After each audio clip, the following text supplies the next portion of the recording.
Most of us, especially on social media, have always pushed this question of why are we paid differently in Africa, especially on TikTok, on YouTube, even Facebook. Why are content creators doing paid less compared to other regions like Europe and even the United States?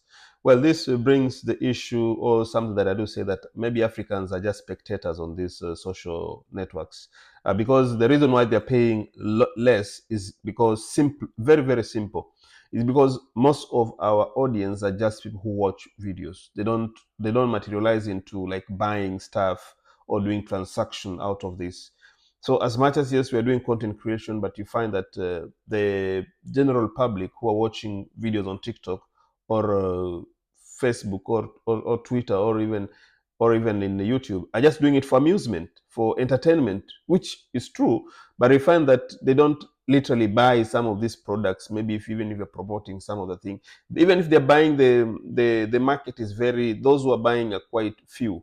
So it doesn't materialize to something huge in terms of driving the markets, driving some product sale, and that's why you find even the presence of these major social media. They don't have the headquarters in Africa, the Googles, the likes, even opening these huge offices, the Microsoft, the not just Microsoft, but I mean the Meta, Facebook, YouTube. They don't have major offices. They just have some.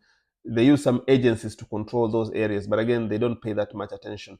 But you find that in Europe or in the US, when you are doing content, you are being paid for that. Leave alone even the advertisement. You get a lot from advertisement.